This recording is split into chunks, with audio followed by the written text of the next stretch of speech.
Muy bien, muy obrigada. Muchas gracias a la organización por contar con nuestra ponencia y, por supuesto, por llevar a término estas jornadas, este congreso tan necesario y tan importante para hablar de una conservación contemporánea, ¿no?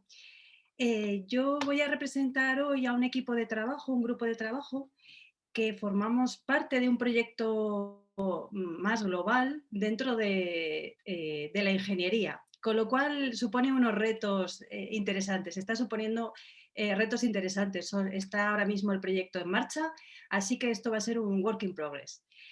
Participamos de este grupo de trabajo Eduarda Vieira, que es a su vez directora de mi postdoc, Inés Rosa, de CITAR, del Centro de Investigación de Arte y Tecnología de la Universidad Católica de Oporto, y Ana Biderman, de la Universidad de Zaragoza, que es a su vez la directora del proyecto. Este proyecto, que bueno, en su título es un poquito más largo, lo podemos, vamos a ver si bajo esto, lo podemos resumir como sostenibilidad en exposiciones temporales, o lo que esto tiene bueno, diferentes ópticas. Queremos pensar la sostenibilidad cultural y la sostenibilidad de la conservación del patrimonio en este contexto. Y el proyecto, el objetivo que tiene es innovar en servicios y productos culturales, desarrollando una metodología de diseño multidimensional, que es un poco un título que quizás no estamos habituados en el marco del patrimonio cultural, pero bueno, que es así de técnico. Y está patrocinado o subvencionado por el Departamento de Ciencia, Universidad y Sociedad del Conocimiento del Gobierno de Aragón. En este caso estamos aunando tecnología, industria cultural y patrimonio cultural. He puesto este pantallazo porque desde el primer momento el proyecto tuvo como objetivo hacer transferencia de conocimiento e integrar la ciencia, lo que se llama ciencia ciudadana, que también es un aspecto interesante que estamos conociendo en este trabajo, en saber qué indicadores culturales de sostenibilidad cultural puede haber en el diseño de una exposición temporal. Somos un equipo interdisciplinar, como digo, somos el equipo de trabajo que abordamos los indicadores culturales o que estamos relacionados con el ámbito cultural. En nuestro caso, en el de Inés, Eduarda y el mío propio, pertenecemos a la conservación y restauración del patrimonio cultural, pero también hay de industrias culturales y, por supuesto, de diseño, ingeniería y arquitectura. El proyecto en sí mismo quiere integrar la ciencia ciudadana y sostenibilidad en exposiciones, pero con especial hincapié en lo que supone la sostenibilidad cultural. Y principalmente porque desde los primeros textos que hemos podido abordar al desarrollo de la Agenda 2030, el indicador cultural está inmerso, se puede averiguar, desglosar, se puede intuir, pero ya ha habido muchas voces que han determinado y evaluado que debería haber objetivos de desarrollo sostenible específicos relacionados con la cultura. En este caso, nosotros como área de patrimonio y conservación de patrimonio, pues podemos dar nuestra perspectiva.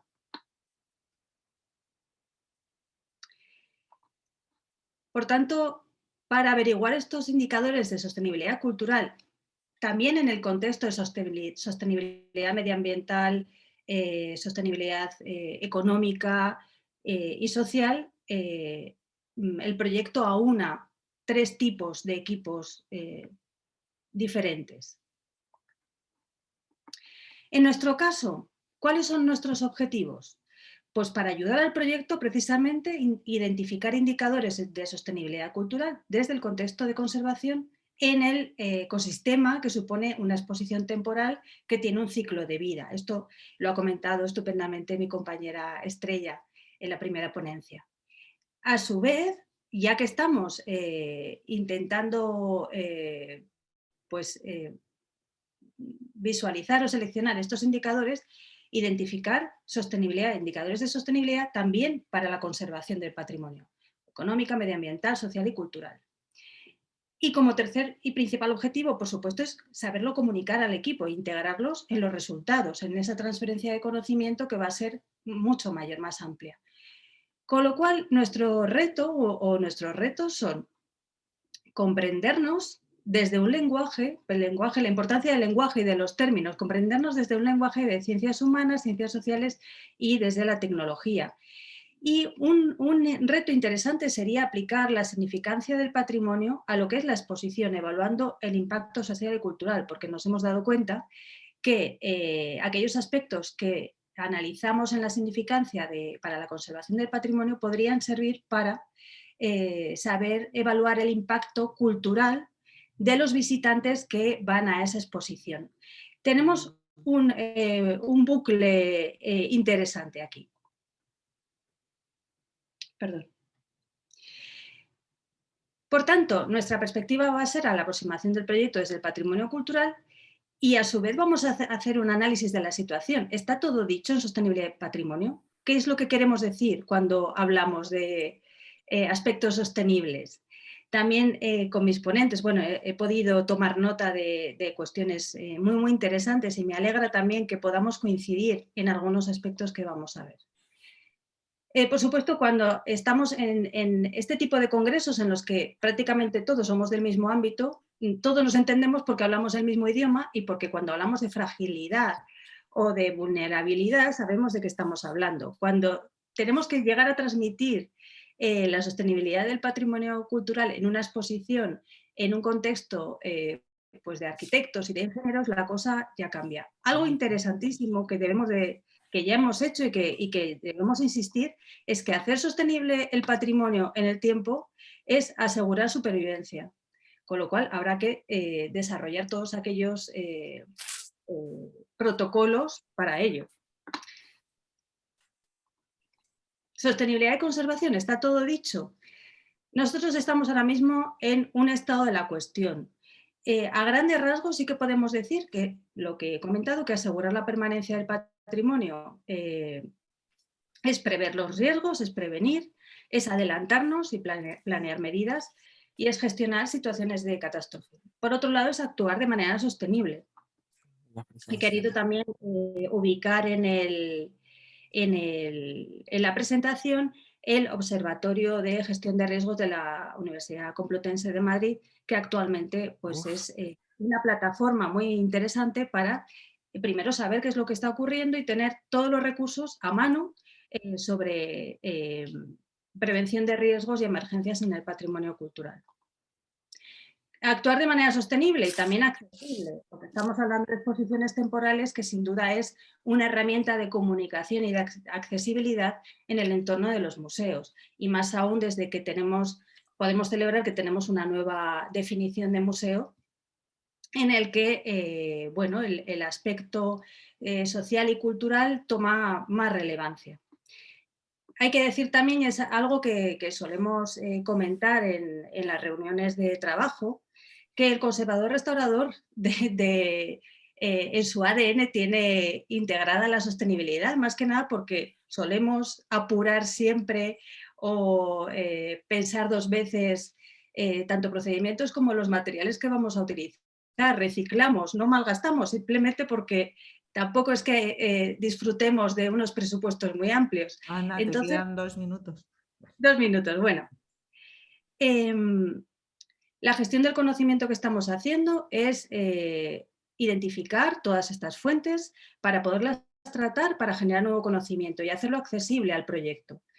Y hacerlo cuantificable, porque otra de las cuestiones que nos ocurre es que hablamos siempre en términos cualitativos y en contextos de ingeniería pues quieren datos cuantitativos.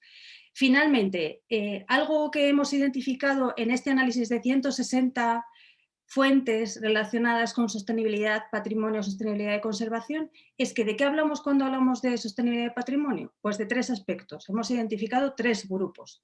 El patrimonio como motor de desarrollo sostenible en relación a la Agenda 2030.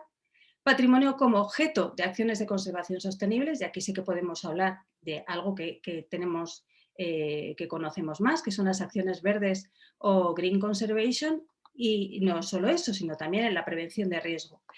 Y el patrimonio como sujeto de los efectos adversos del cambio climático. Y por eso encontramos redes de Climate Heritage, por ejemplo, en la que también se nos dice, atención, los profesionales del patrimonio conocéis cómo actuar y nos podéis dar pistas o guías de cómo ser sostenibles en diferentes áreas culturales. Como estrategias, pues algo que encontramos en las fuentes es, respecto al patrimonio como motor de desarrollo, pues sería identificar indicadores e implementar la Agenda 2030 con los ODS. También hemos encontrado en las fuentes la identificación de oficios tradicionales del patrimonio intangible, con lo cual también sería algo a tener en cuenta. E involucrar a las comunidades en la salvaguarda del patrimonio cultural. Como objeto de acciones sostenibles, pues promover instituciones y empresas sostenibles, aplicar acciones y tener en cuenta materiales sostenibles, también lo que hemos hablado. Poner el foco en la toma de decisiones y en la gestión eficiente, una línea de trabajo que es la que queremos implementar en este proyecto. Ana, tenemos que terminar ya, perdona. He Sí, bueno, superado ya los 10 está. minutos. Sí, perdón. Ya está. Y patrimonio como sujeto de efectos adversos exactamente igual, en la prevención de riesgos. Así que muchas gracias y enhorabuena por el congreso de nuevo. Cualquier cuestión, mi correo.